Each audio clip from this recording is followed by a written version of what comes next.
Hai, nama saya Belly Yonatan. Di sini saya akan membahas apa sih yang dimaksud dengan hutang itu. Dan terlebih, kelompok kami akan membahas apa itu hutang lancar dan apa itu hutang tetap. Ikuti videonya ya. Oke, jadi apa sih yang dimaksud dengan hutang? Hutang adalah transaksi yang dilakukan secara kredit. Jadi hutang itu berawal dari situ. Berawal dari transaksi yang dilakukan secara kredit. Apa sih yang dimaksud dengan transaksi secara kredit? Transaksi secara kredit artinya transaksi yang dilakukan tidak langsung dibayarkan secara tunai atau cash, ya kan? Di situ ada tenggak waktu untuk pembayaran. Misalnya, sebuah perusahaan membeli bahan baku daripada suppliernya. Dia melakukan pembayaran di bulan depan. Artinya, perusahaan ini sudah melakukan yang namanya hutang. Nah, hutang setidaknya dibagi menjadi dua, yaitu hutang lancar dan juga hutang tetap. Namun saya tidak akan membahasnya di bagian saya. Ada di bagian yang selanjutnya. Jadi, hutang itu adalah wujud daripada kerjasama. Kenapa sih hutang itu bisa dikatakan sebagai wujud dari kerjasama? Artinya, kalau orang memberikan kita atau menghutangkan kepada kita, ya kan, artinya orang atau perusahaan itu memiliki kepercayaan kepada kita. Nah, di sini bisa dilihat karena yang namanya menghutangkan atau memberikan pinjaman ataupun memberikan kelonggaran terhadap pembayaran itu harus ada syaratnya, yaitu adanya rasa percaya satu sama lain. Itu sangat penting. Mengapa sih harus ada rasa percaya satu sama lain? Kenapa? Karena hutang hanya bisa terjadi karena itu, ya kan? Nah, jadi perusahaan selalu menjaga hubungan baik dengan krediturnya atau debiturnya, ya kan? Kenapa? Karena disitulah keuntungan mereka berasal.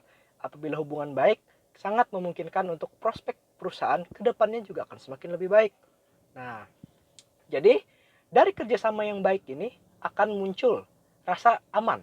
Nah, rasa aman itu adalah salah satu faktor yang menyebabkan perusahaan itu atau suatu badan usaha berani meminjamkan atau melakukan pinjaman kepada suatu perusahaan lain ataupun lembaga keuangan karena adanya kepercayaan, ya. Satu, adanya kepercayaan. Yang kedua, tentu dia dilihat dari track record yang dari masa lalu. Apakah saat dia diberikan pinjaman atau utang, dia melunasi hutangnya dengan tepat waktu. Itu juga salah satu pertimbangan untuk mempertahankan kepercayaan daripada suatu perusahaan terhadap yang lainnya. Nah, lalu setidaknya ada dua ya, yang itu. Artinya di situ kita melihat intinya itu adalah kepercayaan antara satu perusahaan dengan satu perusahaan yang lainnya. Dan dengan kepercayaan satu sama lain, maka akan dapat terjadi yang namanya utang ini. Tentu, utang harus dibayar ya. Perusahaan selalu memiliki waktu tertentu untuk membayar utangnya. Entah itu jangka panjang ataupun jangka pendek. Nah, untuk waktu pembayaran hutang akan dibahas oleh rekan-rekan saya yang selanjutnya. Contoh kewajiban hutang lancar itu ada utang dagang. Utang dagang adalah hutang yang timbul dari operasi perusahaan yang berkelanjutan mencakup akuisisi barang dagangan, bahan, perlengkapan, dan jasa yang digunakan dalam produksi serta penjualan barang atau jasa. Yang kedua itu utang wesiel.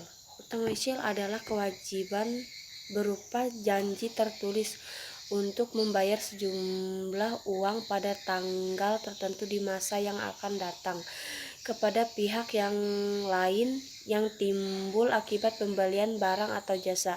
Transaksi pinjaman atau hutang jangka panjang yang akan segera jatuh tempo. Utang wesiel ini memiliki dua jenis. Yang pertama, utang wesiel berbunga, yang kedua utang wesiel tidak berbunga. Di sini saya akan membahas tentang soal utang wesiel berbunga. Contoh soalnya adalah tanggal 1 April 2020 PT Sayang menyetujui untuk menerima wesiel sebesar Rp 10 juta berjangka waktu 3 bulan berbunga 99% dari Bank Mayapaya. Apabila wesiel berbunga, maka uang yang diterima PT Sayang setelah wesiel ditandatangani adalah sebesar nilai nominal tersebut. Maka jurnal yang dibuat PT Sayang pada tanggal 1 April 2020 adalah 1 April tanggal 2020, kas Rp 10 juta masuk di dalam kredit, itu utang wesel 10 juta. Di sini kita masuk ke dalam contoh soal, itu saya ambil dari contoh soal utang wesel. Di sini ada soal tanggal 1 April 2020 PT Sayang menyetujui untuk menarik besar Rp 10 juta berjangka waktu 3 bulan berbunga 9% dari Bank Maya. Apabila wesel berbunga, maka uang yang diterima PT Sayang setelah wesel ditandatangani adalah sebesar nilai nominal tersebut. Maka jurnal yang dibuat PT Sayang pada tanggal 1 2020 adalah tanggal 1 April masuk ke dalam debit, itu kas dengan jumlah 10 juta masuk ke dalam kredit utang wesel 10 juta. Pada masa pembayaran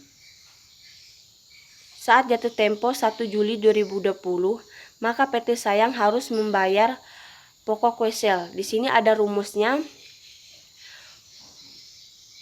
Pokok wesel tambah bunga. Berarti 10 juta tambah 3 garis miring 12 dikali 9%. Jadi 10 juta tambah dari hasil bulanan dengan bunganya, berarti itu Rp225.000. Maka jurnal yang dibuat oleh PT Sayang 1 April 2020, utang wesel masuk ke dalam debit Rp 10 juta, biaya bunga masuk ke dalam debit Rp 225.000, masuk ke dalam kredit kas Rp 10 juta 2025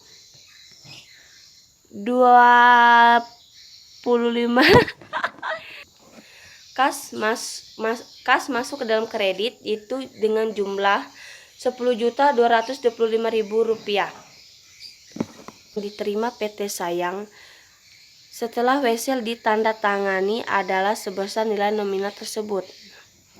Maka jurnal yang dibuat PT Sayang pada tanggal 1 2020 adalah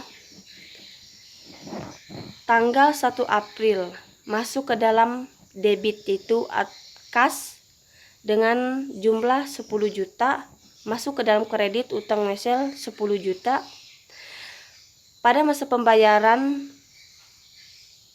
saat jatuh tempo 1 Juli 2020, maka PT Sayang harus membayar pokok wesel. Di sini ada rumusnya. Pokok wesel tambah bunga. Berarti 10 juta tambah 3 garis miring 12 dikali 9%. Jadi 10 juta tambah dari hasil bulanan dengan bunganya, berarti itu Rp225.000.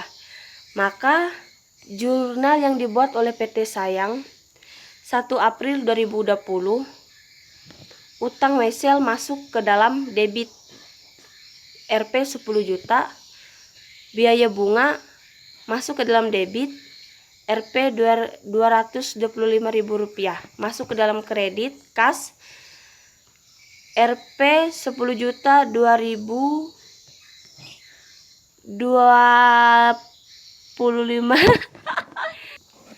kas masuk ke dalam kredit itu dengan jumlah Rp10.225.000.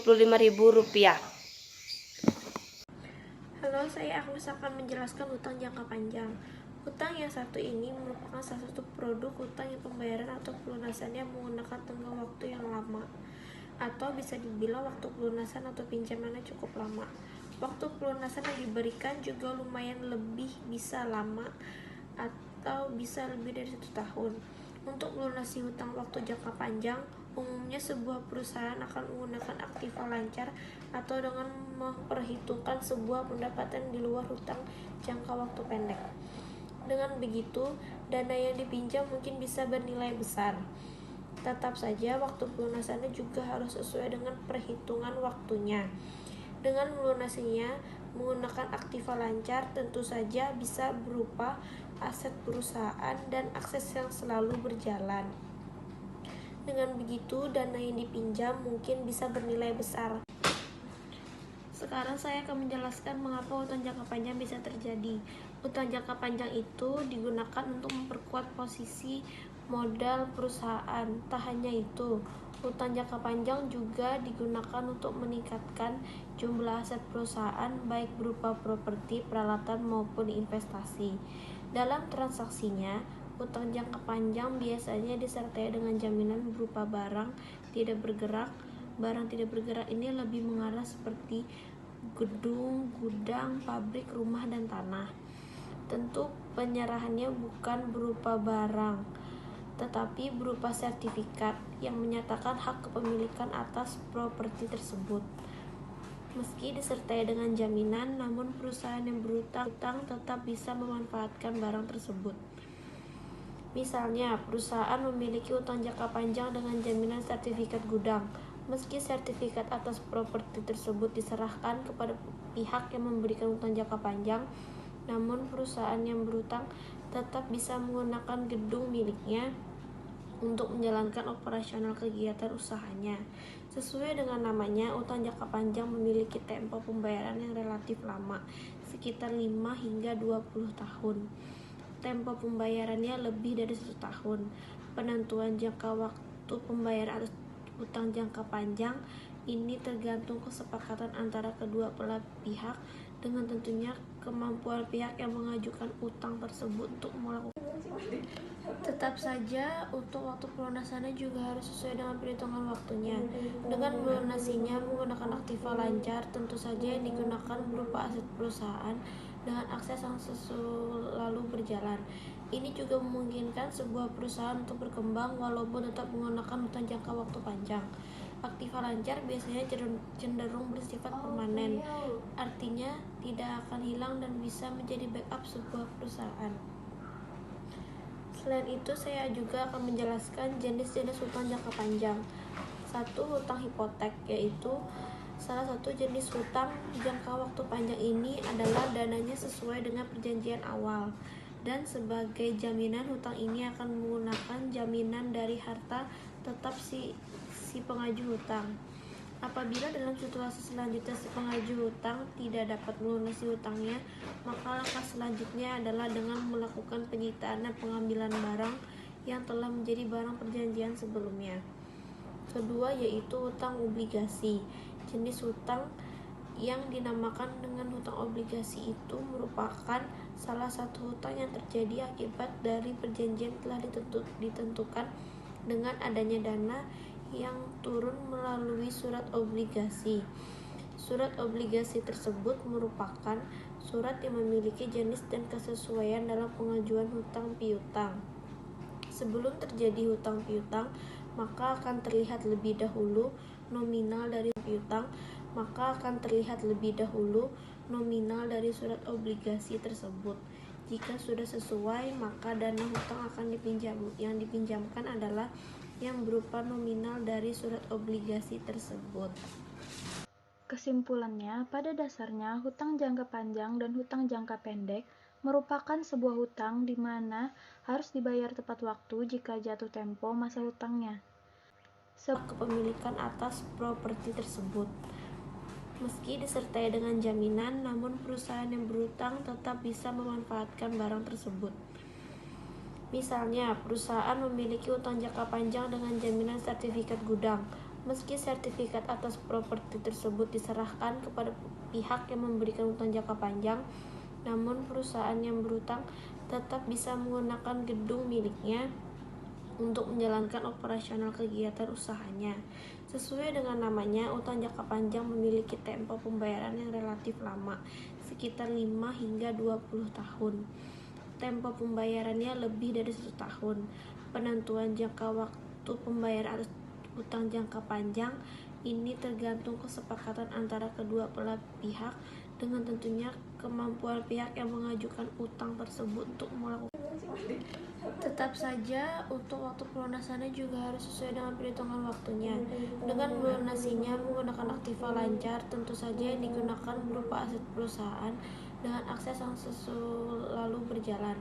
Ini juga memungkinkan sebuah perusahaan untuk berkembang walaupun tetap menggunakan utang jangka waktu panjang.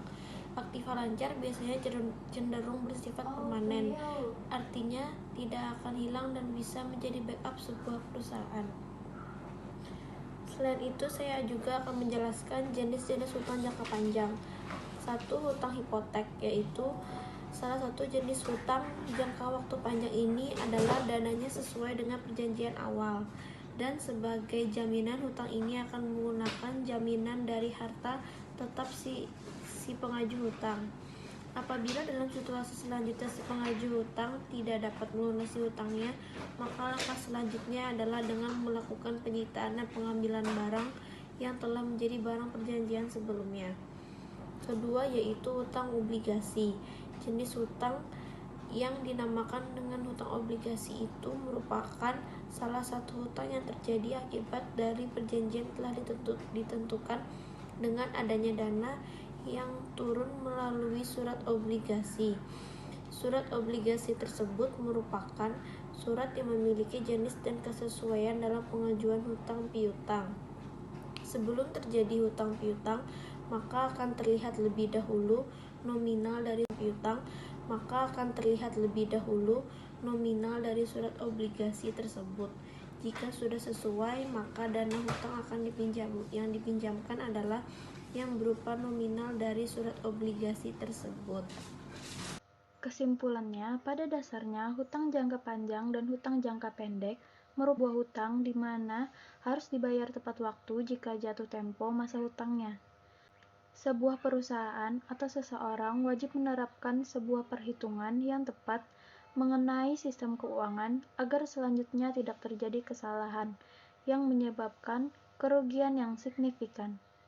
Untuk memantau usia hutang dan proses finansial secara keseluruhan, Anda harus melakukan pencatatan pembukuan untuk memastikan seluruh data keuangan Anda terpantau dengan optimal.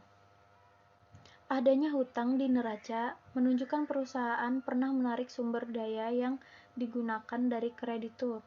Hutang didefinisikan sebagai pengorbanan manfaat ekonomi di masa datang yang bersifat problemnya yang timbul dari kewajiban sekarang dari suatu entitas untuk menyerahkan harta atau menyediakan jasa ke entitas lain di kemudian hari sebagai akibat dari transaksi atau kejadian masa lalu.